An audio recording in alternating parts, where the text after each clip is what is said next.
तो दोस्तों, स्वागत है आपका हमारे YouTube चैनल में। तो देखिए, खिलजी वंश की चर्चा चल रही थी और खिलजी वंश में हमने आपको पृष्ठभूमि के बारे में चर्चा की थी। आज जो है खिलजी वंश के प्रथम शासक की चर्चा करेंगे, जिसका नाम है जलालुद्दीन फिरोज खिलजी और उनका टाइम है 1290 से 1296 से। ठीक है, तो हमने पिछले टॉपिक में आपको पढ़ाया था कि जो है खिलजी वंश जो है, खिलजी वंश को जो है खिलजी क्रांति के नाम से भी जाना जाता है। और खिलजी क्रांति नाम किसने दिया?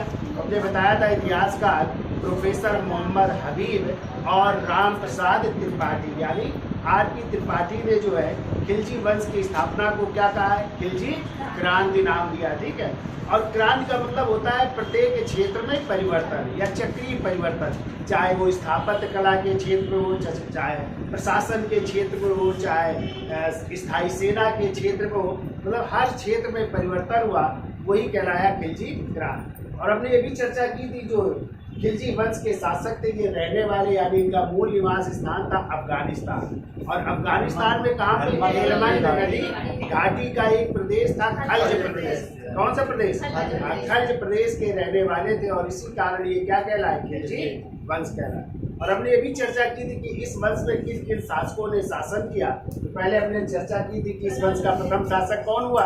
जलालुद्दीन फिरोज खिलजी। फिर दूसरा शासक होगा कौन? रुकनुद्दीन इब्राहिम होगा। फिर तीसरा शासक होगा अलाउद्दीन खिलजी होगा। फिर होगा सियाबुद्दीन उमर होगा और अंतिम इस वंश का शासक होगा कुतुबुद्दीन मुबारक खिलजी। ठीक है, और यही ऐसा शासन है या ऐसा राजवंश है जिसने सबसे कम समय तक शासन किया दिल्ली सल्तनत में। यानी 1290 में ये सत्ता पे आ रहे हैं और 1320 में इनकी सत्ता समाप्त हो जाएगी। यानी कितने साल? केवल 30 वर्ष तक ये शासन कर रहे हैं। ठीक है, यदि आ जाए दिल्ली सल्तनत में सबसे कम समय तक शासन करने वाला कौन सा राजवंश है, तो आप लोग क्या बताओगे? खिलजी वंश। ठीक है, तो 1290 से लेकर के 1320। अब इस वंश का जो पहला शासक है वो कौन है? जलालुद्दीन फिरोज खिलजी। और हमने आपको बताया था कि जलालुद्दीन फिरोज खिलजी ने बलबन के पौत्र कैकुबाद और कैकुबाद के बाद उनका पुत्र बना था क्यूमर्स। और क्यूमर्स के क्या बने थे? संरक्षक बने थे, सेनापति भी थे, दीवान-ए-अर्ज के पद पर थे। तो इस कारण जो है इन्होंने क्या कर दिया? क्यूमर्स की हत्या करके जो है उसने सत्ता ग्रहण की। तो सत्ता तो ग्रहण कर लेता है, लेकिन कहते हैं डर के मारे वो 1 वर्ष तक दिल्ली नहीं गया और उसने अपना राज्याभिषेक करवाया कैकुबाद द्वारा बनवाए गए किलोकरी के महल। कभी पिछले एग्जाम में आया था टीजीटी में कि जो है कि किसकी राजधानी जो है किलोकरी रही। तो आप लोग याद रखिएगा, किसकी? जलालुद्दीन फिरोज खिलजी।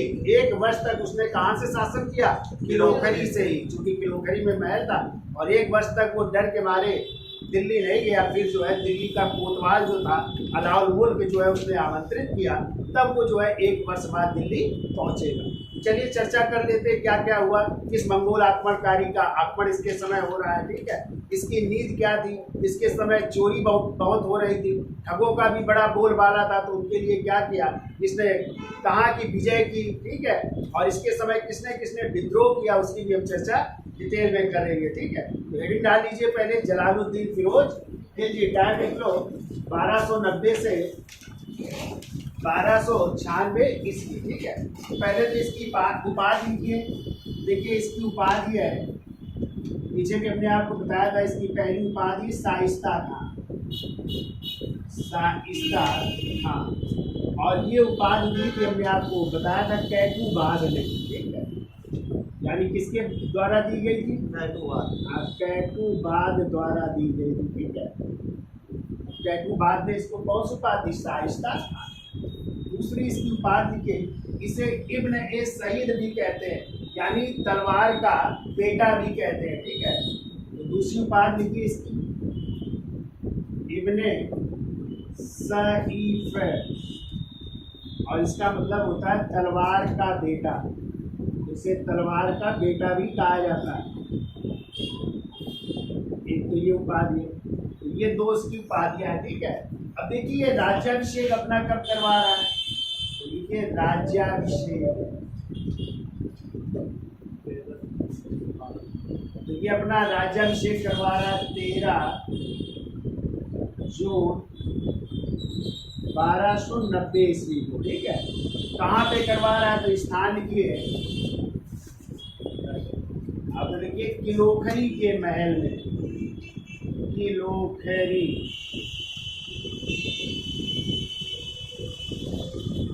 के महल में। और किलोखरी का महल किसने बनवाया था, तो लिख लो, कैकूबाद द्वारा, कैकूबाद द्वारा बनवाए गए।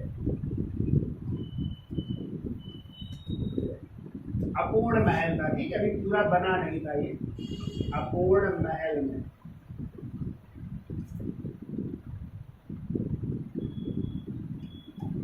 इसने अपना राज्याभिषेक करवाया, ठीक है, कैकूबाद द्वारा बनवाए गए किलोखरी के महल। पूछा जाए कितने वर्ष की आयु में करवाया, तो लिख लो, इस समय इसकी आयु हो चुकी थी 70 वर्ष की आयु में है, 70 वर्ष की आयु में करवा रहा है।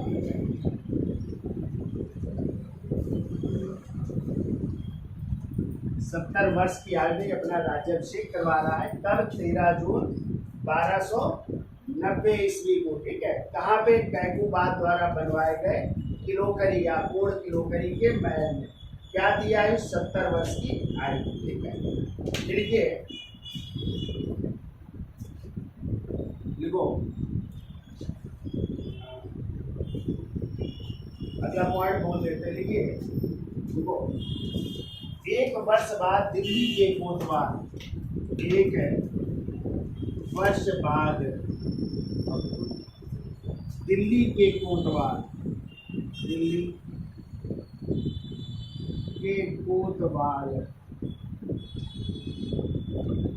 और दिल्ली के कोतवाल का नाम था, लिखो, फखरुद्दीन, फखरुद्दीन, फखरुद्दीन तथा अन्य बलवनी सुल्तान या अन्य बलवनी सरदारों द्वारा, बलवनी का मतलब जो बलवन के काल के थे सरदार, अन्य बलवनी सरदारों द्वारा आमंत्रित किए जाने पर, आमंत्रित किए जाने पर, आमंत्रित किए जाने पर दिल्ली पहुंचा, किए जाने पर दिल्ली पहुंचा।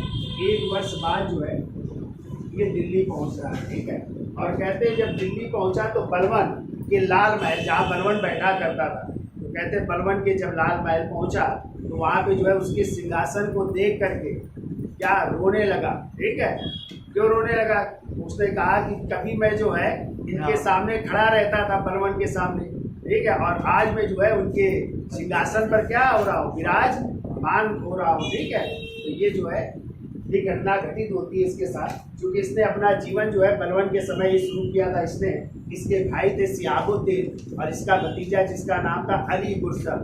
अली गुरसब किसका नाम है, अलाउद्दीन खिलजी के बचपन का नाम क्या था, अली गुरसब खान, ठीक है। तो उसने जो है बलवन के समय सभी ने कार्य किया था, तो कहते हैं बलवन के सिंहासन को ये देख करके रोने लगता है, ठीक है। अब देखिए इसने अपने ऊंचाई पॉइंट इतना होता लिख लो, लिख लो आगे। दिल्ली पहुंचा और बलवन के लाल महल में स्थित सिंहासन को देखकर और बलवन के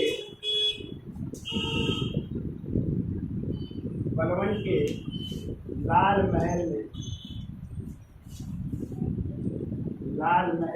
में स्थित सिंहासन को देखकर भावुक हो गया। में स्थित सिंहासन को देखकर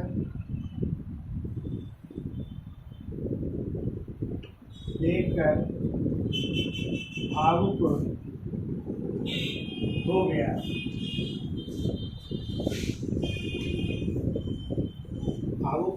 देखो आगे, इसने लाल महल से ही शासन का संचालन किया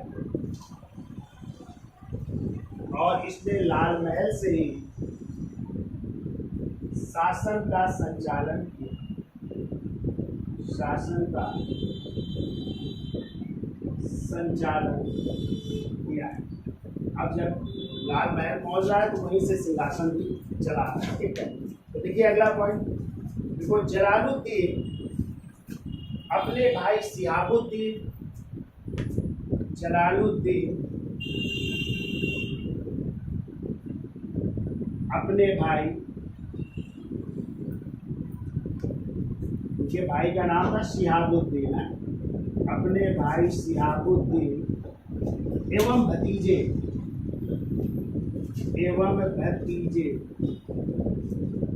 अली गुरशप और अली गुरशप नाम है अलाउद्दीन खिलजी का है। अली गुरशप जलालुद्दीन अपने भाई शिहाबुद्दीन एवं अपने भतीजे अली गुरशप के साथ अनेक वर्षों तक, अली गुरशप के साथ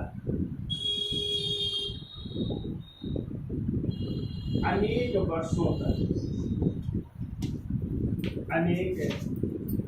वर्षों तक बलबन की सेवा में रहा, बलबन की सेवा में रहा। सब ये बलबन की सेवा में रहते हैं। ठीक है, बलबन की सेवा में रहा और बलबन के समय वह खास था,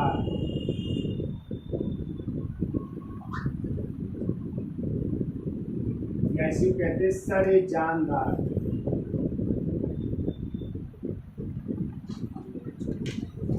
के पद पर रहा था। देखो, और बलबन के समय वह खासदार या सरे जानदार के पद पर रहा, सर ए जानदार के पद पर रहा। और कैकूबाद ने उसे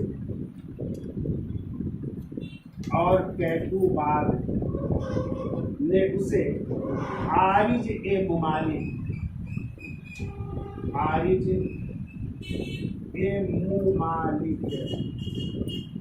का मतलब होता है सेनापति का पद प्रदान किया। और कैकूबाद ने उसे आरिज ए मुमालिक या सेनापति का पद प्रदान किया और शाइस्ता खां की उपाधि प्रदान की। ऊपर दिखाया है ना, कैकूबाद ने कौन सी उपाधि थी? शाइस्ता खां। देखो, और कैकूबाद ने उसे आरिज ए मुमालिक का मतलब होता है सेनापति, क्योंकि इसका विभाग कहलाता था दीवान ए अर्ज। कौन सा विभाग? सैन्य विभाग को कहते थे दीवान ए अर्ज, और उसका जो प्रमुख होता था वो क्या कहलाता था? आरिज ए मुमालिक, यानी प्रधान सेनापति। और कौन सी उपाधि? शाइस्ता खां की उपाधि प्रदान। क्या लिखा है? कैकूबाद ने उसे आरिज ए मुमालिक के पद पर नियुक्त किया और शाइस्ता खां की उपाधि प्रदान की, और शाइस्ता खां की उपाधि प्रदान।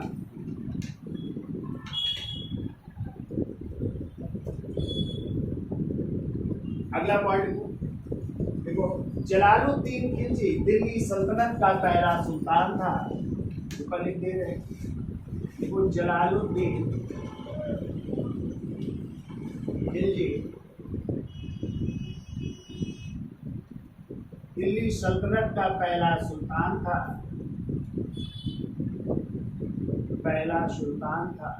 जिसकी आंतरिक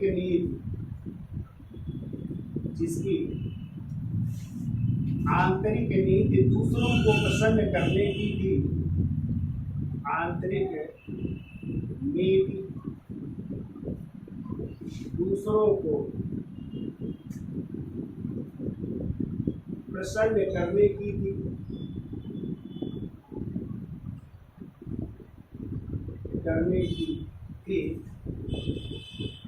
और इसने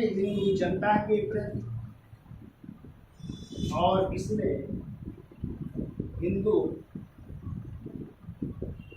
जनता के प्रति उदारपूर्ण नीति अपनाई। उदारपूर्ण नीति अपनाई, यानी जो है हिंदुओं के प्रति कठोर नहीं रहा, ठीक है, उदारपूर्ण नीति रही इसकी। और हिंदुओं के प्रति उदार नीति या उदार दृष्टिकोण अपनाया कुछ हिंदुओं, और हिंदुओं के प्रति उदार दृष्टिकोण अपनाया, ठीक है। इसका स्क्रीनशॉट ले लो, फिर आगे चलते हैं। देखिए, अब जलालुद्दीन खिलजी ने अपने जो विश्वास पात्र लोग थे उनको जो है सबको अच्छे अच्छे पद प्रदान कर रहा है। तो किसको कौन कौन सा पद प्रदान कर रहा है, तो देखिए मलिक फखरुद्दीन को, मलिक फखरुद्दीन इनको पद दे रहा है दिल्ली का कोतवाल का है, यानी जो दिल्ली का कोतवाल था ये पहले भी, इसको फिर जो है दिल्ली का कोतवाल बनाया जा रहा है। तो ये तो दिल्ली का कोतवाल बना। फिर देखो ख्वाजा खातिर, ख्वाजा खातिर इसको जो है वजीर का पद दिया जा रहा है, तो ये वजीर का पद प्राप्त कर रहा है। ख्वाजा खातिर वजीर के पद को। देखो यगरूश खां, इसका भाई था यगरूश खां, इसको जो है प्रधान सेनापति का पद दिया जा रहा है, यानी आरिज ए मुमालिक का पद, आरिज ए मुमालिक का पद दिया जा रहा है, यानी प्रधान सेनापति का पद दिया जा रहा है। आरिज ए मुमालिक का पद दिया जा रहा है, ठीक है। इनको अहमद चाप, इनका भांजा था अहमद चाप, ये भांजा है इनका, इनको जो है अमीर हाजिब का पद दिया जा रहा है। अमीर ए हाजिब क्या होता था अमीर ए हाजिब? दरबारी शिष्टाचार। ये थे दरबारी शिष्टाचार मंत्री, कई बार क्वेश्चन आ चुका है। दरबारी शिष्टाचार मंत्री का पद दिया जा रहा है, यानी अमीर हाजिब का पद प्राप्त हो रहा है। फिर भांजा था भांजा, इनको अरकली खां, अरकली खां ये जलालुद्दीन खिलजी का पुत्र है, बड़ा पुत्र है, ये पुत्र है, और इसको जो है मुल्तान का सूबेदार बनाया जा रहा है। मुल्तान का सूबेदार बनाया जा रहा है, ये मुल्तान का सूबेदार बन रहा है, ठीक है। इसके दो बेटे और थे, वो खान खाना और कद्र खान, खान खाना, और एक बेटा था कद्र खान।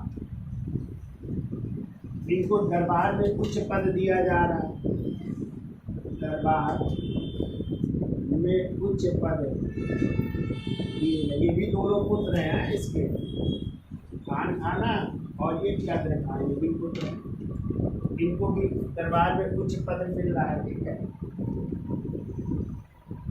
फिर देखो भतीजे इनके दो थे, तो एक तो था अलाउद्दीन खिलजी, जिसे अभी हमने बताया अली गुरसम खान नाम था, अलाउद्दीन खिलजी,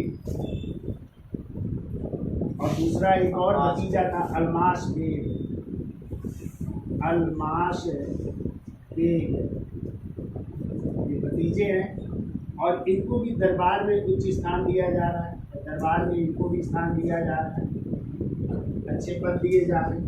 तो ये दोनों जो है भतीजे भी थे और दामाद भी थे, किसके? जलालुद्दीन। हाँ, भतीजे भी हैं प्लस दामाद भी है, ठीक है।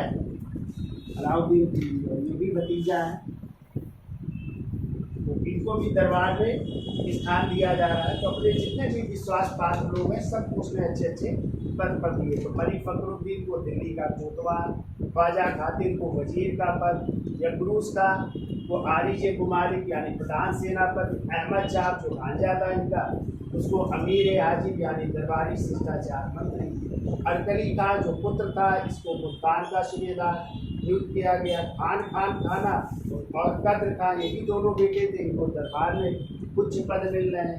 जबकि भतीजे व दामाद अलाउद्दीन खिलजी और दूसरा एक भतीजा दरबार में, इसको भी दरबार में स्थान दिया जा रहा है, ठीक है। तो कुछ ना कुछ पदक दिए जा रहे हैं, ठीक है।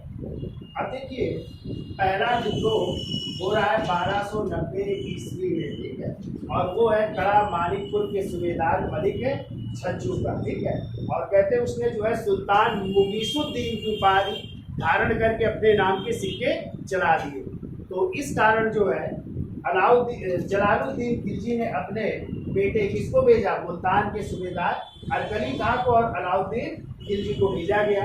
और उन्होंने कहते हैं कि इस विद्रोह को, मलिक छज्जू के विद्रोह को दबा दिया। और कहते हैं पकड़ करके जब लाया गया जलालुद्दीन खिलजी के पास, तो उसने जो है उसको समझा करके जो है वापस छोड़ दिया। ऐसी नीति थी इसकी, ठीक है। किसी को दंड मतलब देने की नीति नहीं थी उसकी, तो उसने जो है वापस छोड़ दिया और उसको भेज दिया गया मुल्तान। तो पहला विद्रोह किसका हो रहा है, कड़ा और मानिकपुर के सूबेदार मलिक छज्जू का, ठीक है, जो बलवन का रिश्तेदार भी था, उसका विद्रोह हो रहा है। तो देखिए देखो 1290 ईस्वी में कड़ा और मानिकपुर के सूबेदार, 1290 ईस्वी में कड़ा व मानिकपुर के सूबेदार, मानिकपुर के सूबेदार मलिक छज्जू, मलिक छज्जू ने विद्रोह कर दिया। ऐसे मलिक छज्जू ने विद्रोह कर सुल्तान मुगीसुद्दीन की उपाधि धारण कर, सुल्तान मुगीसुद्दीन की उपाधि धारण कर,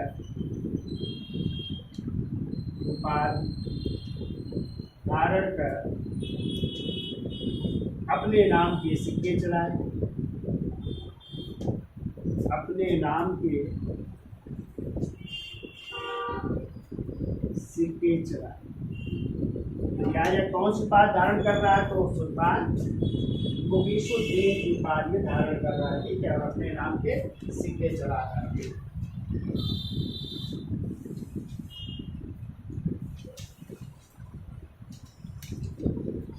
देखिए अगला पॉइंट, तो जलालुद्दीन ने अपने पुत्र अरकली खां, जलालुद्दीन ने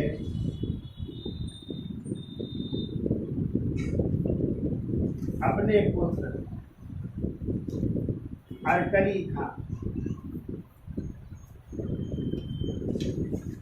खां व भतीजे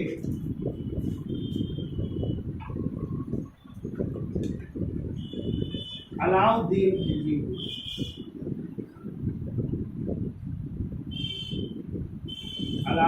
खिलजी को इस विद्रोह का दमन करने के लिए भेजा। तो इस विद्रोह का दमन करने के लिए भेजा।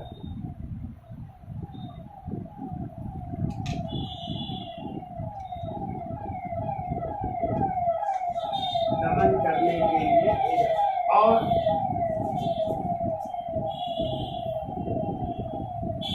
और मलिक छज्जू को बंदी बनाकर,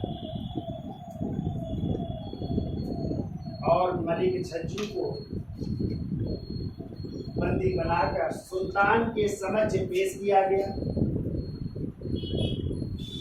और मलिक छज्जू को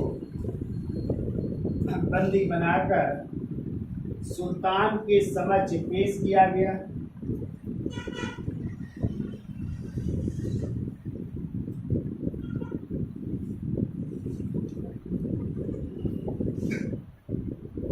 परंतु सुल्तान ने उसे कोई दंड ना देकर,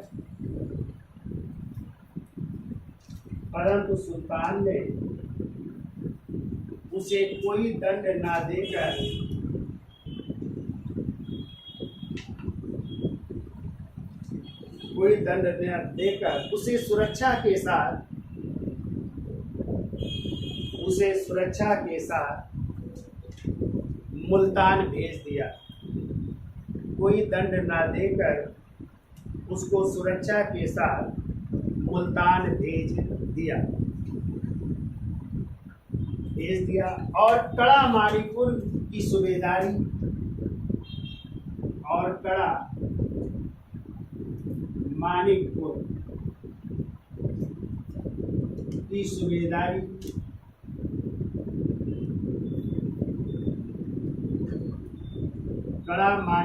सूबेदारी अपने भतीजे किसको सौंप रहा है? अलाउद्दीन खिलजी को।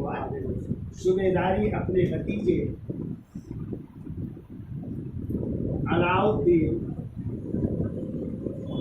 खिलजी को प्रदान की।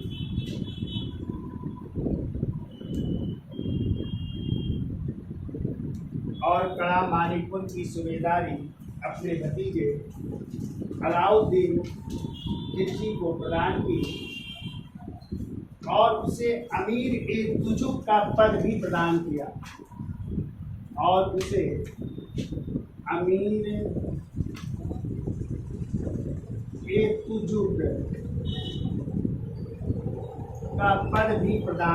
तो अमीर ए तुजुक होता है, देख लो पोस्ट में 50 सूबेदारों में ऊपर, 50 सूबेदारों से ऊपर है, ऐसा करो 50 सूबेदारों से ऊपर, ये भी पद मिल रहा है। ठीक है, तो कहाँ की सूबेदारी मिल रही है? कड़ा और माणिकपुर की, प्लस कौन सा पद मिल रहा है अलाउद्दीन खिलजी? अमीर तुजुक का, यानी 50 सूबेदारों से ऊपर का पद भी मिल रहा है। ठीक है, तो कड़ा माणिकपुर किससे लिया गया? मलिक छज्जू से। ठीक है, और किसको दी जा रही सूबेदारी? अलाउद्दीन खिलजी। ठीक है, अगला पॉइंट ये देखो, इतिहासकार बर्नी के अनुसार, नाम सुना है बर्नी का? जियाउद्दीन बर्नी। और जियाउद्दीन बर्नी की पुस्तकें हैं, एक तो है तारीख फिरोज शाही और एक है फतवाए जहां। तो इतिहासकार बर्नी के अनुसार या जियाउद्दीन बर्नी के अनुसार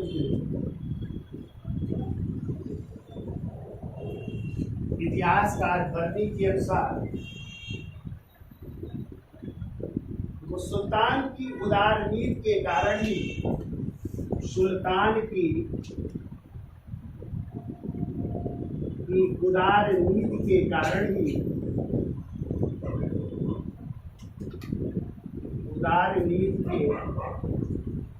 कारण ही चोरी व ठगी की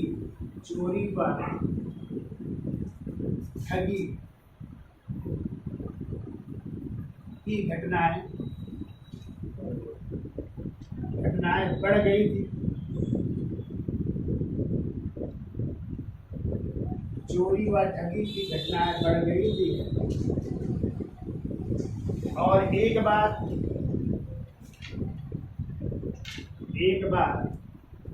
चोरों व ठगों को गिरफ्तार करके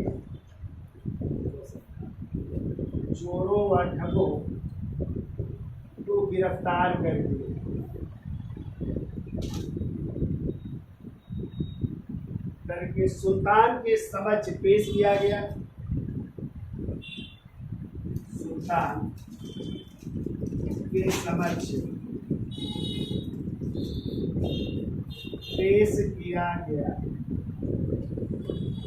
ठीक है, तो सुल्तान ने क्या किया? उनको दंड नहीं दिया, बल्कि उनको उपदेश दे करके, यानी समझा बुझा करके उनको कहाँ भेज दिया? बंगाल भेज दिया। जैसे हम समझाते रहते हैं, आप लोग पढ़ाई करिए, है जिंदगी में कुछ पाना है, ठीक है, नाम रोशन करना है तो कुछ बन करके दिखाओ, है हाँ, ठीक है, बनोगे। उपदेश तो रोज देते हैं, लेकिन कहाँ उपदेश मानते हो तुम लोग? हाँ, आज सुनते हो, शाम तक निकाल दो दूसरे काम से। तो क्या लिखा? समक्ष पेश किया गया और सुल्तान ने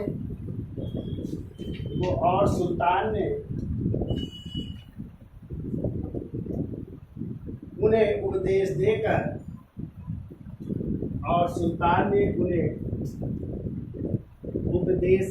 बंगाल भेज दिया। उन्हें उपदेश देकर, यानी समझा कर, कुछ भी कह सकते हैं, बंगाल भेज दिया।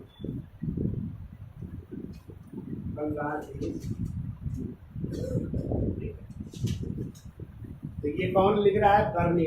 किसके समय? जलालुद्दीन खिलजी के समय। कौन सी घटनाएं बढ़ गई थी? चोरी की व ठगी की घटना। ये भी क्वेश्चन पिछली बार पीजीटी का है, ये क्वेश्चन यही आया था पीजीटी हिस्ट्री में। किस सुल्तान के समय जो है चोरी व ठगी की घटनाएं ज़्यादा होने लगी थी दिल्ली सल्तनत में? तो आपको ये याद रखना, छोटे छोटे क्वेश्चन भी बन जाते हैं, ठीक है? ये याद रखिए, किसके समय? जलालुद्दीन फिरोज खिलजी के समय।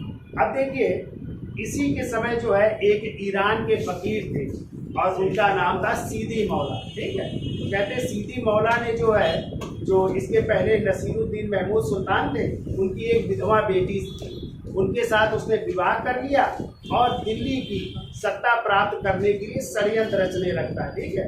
और इस षड्यंत्र की भनक लग जाती है जलालुद्दीन फिरोज खिलजी को। तो उन्होंने क्या किया? उस फकीर को पहला ऐसा कार्य किया था, जबकि वो दंड नहीं देता था, उसने पहली बार जो है उस सीदी मौला को हाथियों के पैरों तले जो है कुचलवा करके मरवा दिया था। ये घटना बड़ी कठोर मानी जाती है इसकी, जलालुद्दीन फिरोज खिलजी की। जबकि उसने कभी कहा था, अभी आगे चर्चा करेंगे, कि जो है मुझे किले इले कुछ नहीं चाहिए, एक मुसलमान का भी यदि रक्त बहा तो मेरे लिए खराब है, ठीक है? हाँ, तो वो जो है दूसरों को मारना नहीं चाहता था, ठीक है? लेकिन उसने पहली बार कठोरता का जो है ये प्रमाण दिया, और किसकी हत्या करके? सीदी मौला की। तो देखिए अगला पॉइंट, देखिए वो 1290 ईस्वी में सुल्तान ने 1290 ईस्वी में सुल्तान ने ईरान के एक धनी अमीर फकीर, ईरान या फारस भी कह सकते, ईरान का प्राचीन नाम फारस था, फारस के एक धनी अमीर फकीर सीदी मौला, सीदी मौला के विद्रोह का दमन किया, के विद्रोह का दमन किया और उसे हाथियों के पैरों तले, और उसे हाथियों के पैरों तले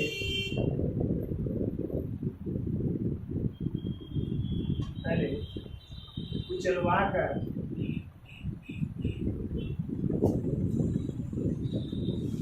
मरवा दिया, कुचलवा कर मरवा दिया।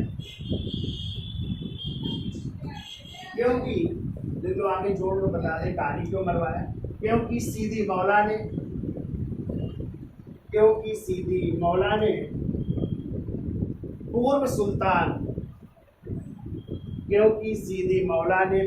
सुल्तान नसीरुद्दीन महमूद, क्योंकि सीदी मौला ने पूर्व सुल्तान नसीरुद्दीन महमूद की एक विधवा पुत्री, नसीरुद्दीन महमूद की एक विधवा पुत्री से विवाह करके, एक विधवा पुत्री के साथ विवाह करके राज परिवार से नाता जोड़ लिया, विवाह करके राज परिवार से नाता जोड़ लिया,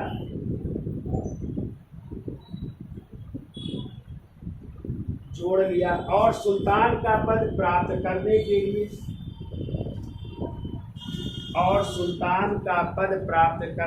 लिए, षड्यंत्र किया, ठीक है? इसलिए जो है इसको मरवा दिया गया, पद प्राप्त करने के लिए षड्यंत्र किया।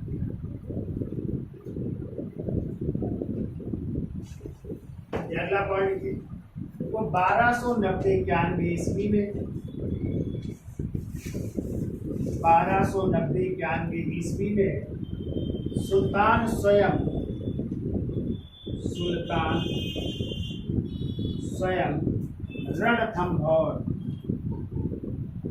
रणथंभौर के शासक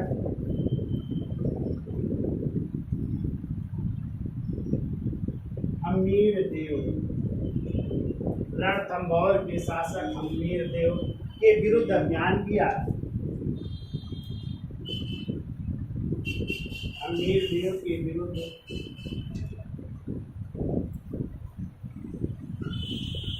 अभियान किया और मार्ग में पड़ने वाले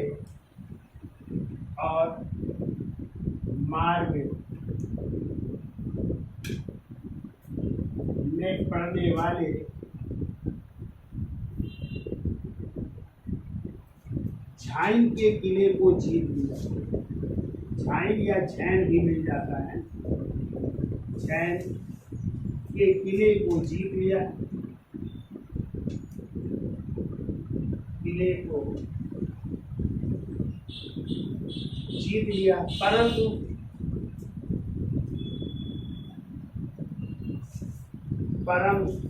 रणथंभौर का किला जीते बिना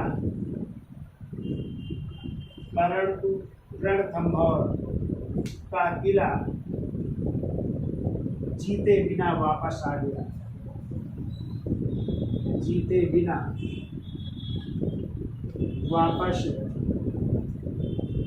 आ गया।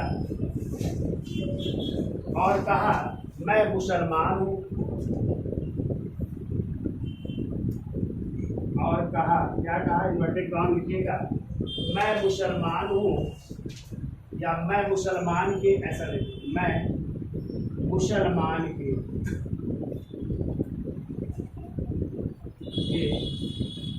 एक बार की तुलना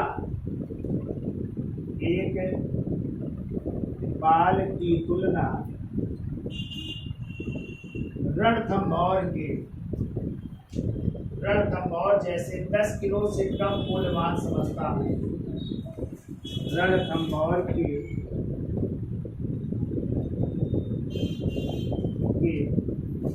10 किलो की तुलना में कम समझता हूँ।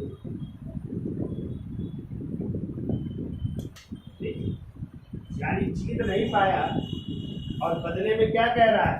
कह रहा है मैं मुसलमान के एक बाल की तुलना रणथंभौर के 10 किलो की तुलना में कम समझता हूँ। ठीक है, यानी मुसलमानों का एक भी बाल बाका नहीं होगा, चाहे मुझे ऐसे 10 किले छोड़ने पड़ जाए, लेकिन उनको मरने नहीं दूंगा। ठीक है, ये बात कह रहा है कौन? जलालुद्दीन फिरोज खिलजी। किस अभियान में? रणथंभौर अभियान। ठीक है, देखिए इसी समय जो है इस पर आक्रमण हो रहा है। ठीक है, कौन आक्रमण कर रहा है? तो देखिए इसी अभियान के समय, अगला पॉइंट लिखिए, ताजुद्दीन कूची वो इसी अभियान के समय, जल्दी करो नहीं हो नहीं पाएगा, इसी अभियान के समय ताजुद्दीन कूची नामक एक सरदार ने इसी अभियान के समय ताजुद्दीन कूची नामक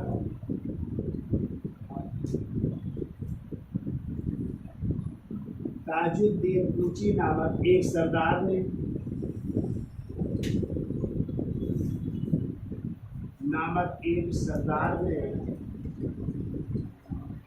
सुल्तान को मारने की योजना बनाई। सुल्तान को मारने की योजना बनाई।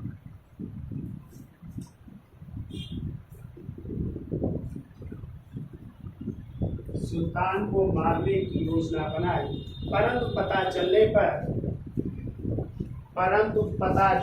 पर उसे माफ कर दिया। परंतु पता चलने पर उसे माफ कर दिया और अपनी तलवार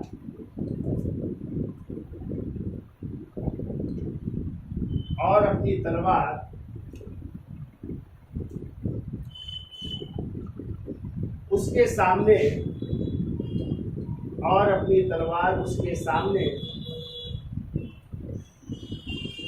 रखकर और अपनी तलवार, या कह सकते उसको देकर, ऐसा लिखो, और अपनी तलवार उसके देकर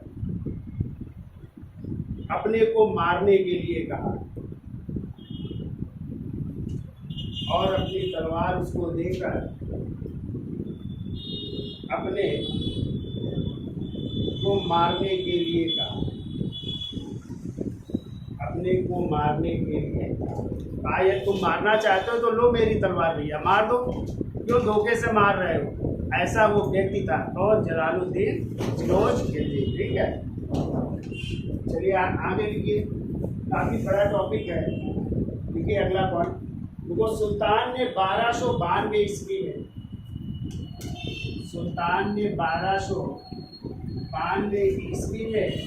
राजपूताना पर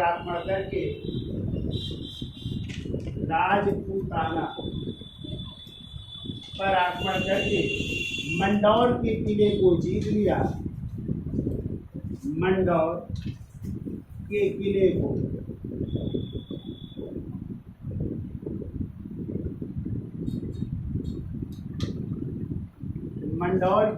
को जीत लिया, किंतु शीघ्र ही राजपूतों ने इस पर अधिकार कर लिया।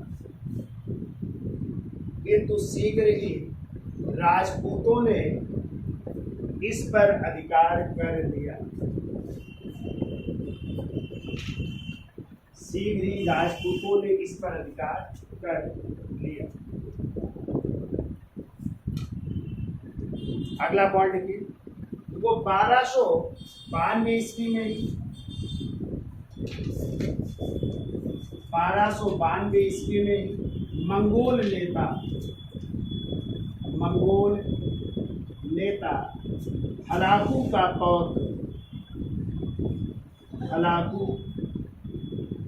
पौत्र अब्दुल्ला ने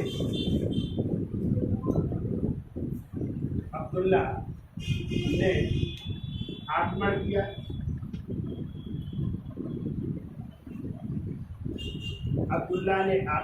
परंतु संधि हो जाने पर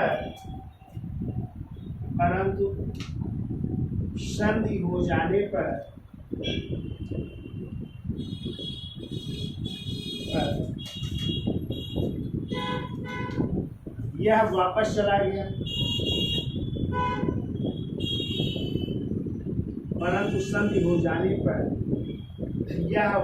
चला गया।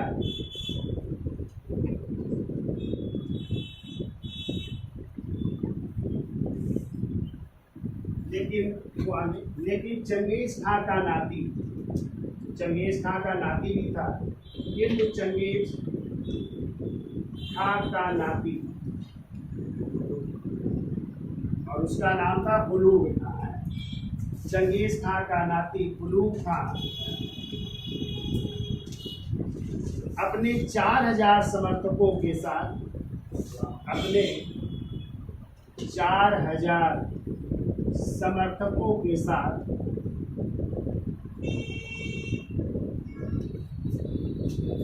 इस्लाम धर्म अपनाकर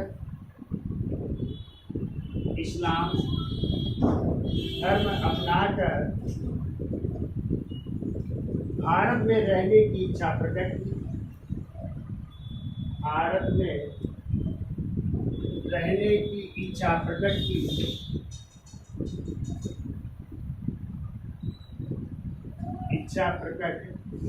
की। अतः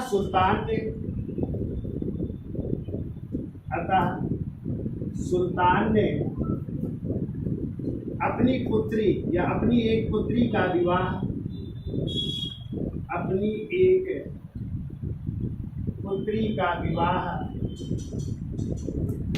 बुलूग खां के साथ कर दिया। बुलूग खां के साथ कर दिया।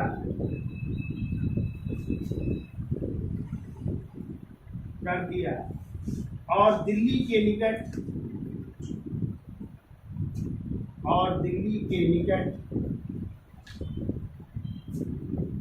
मुगलपुर नामक स्थान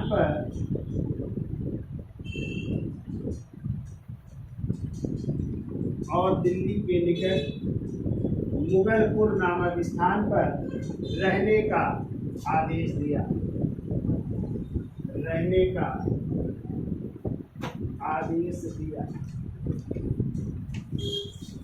और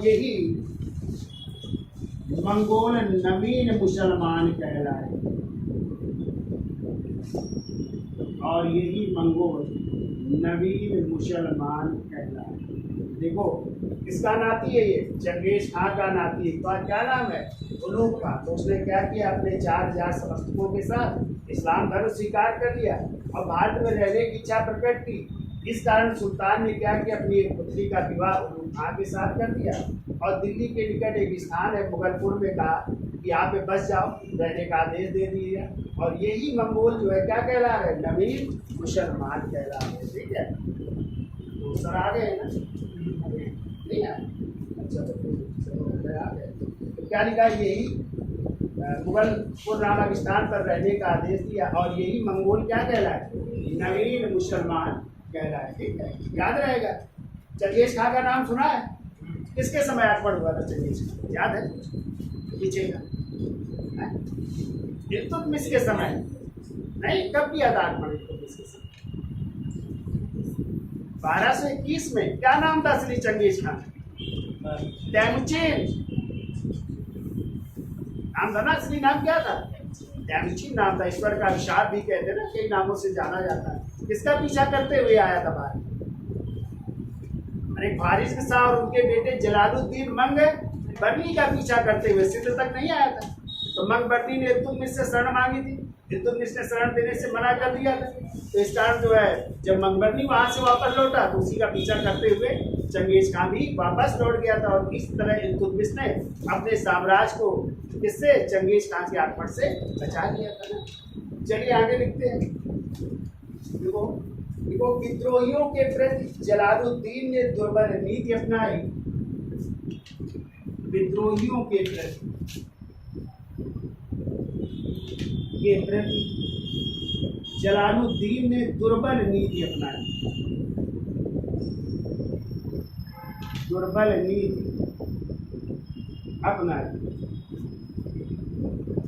और कहा मैं एक वृद्ध मुसलमान हूँ। और कहा इन्वर्टेड काम लिखिएगा, मैं एक वृद्ध मुसलमान हूँ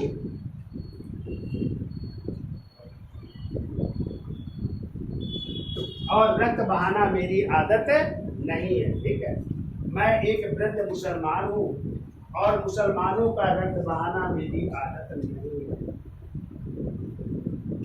और मुसलमानों का रक्त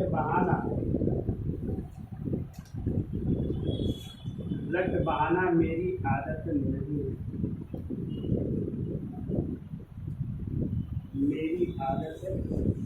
है। ये बात कही थी किसने? जलालुद्दीन फिरोज खिलजी ने अपने विद्रोहियों के प्रति दुर्बल नीति अपना कर।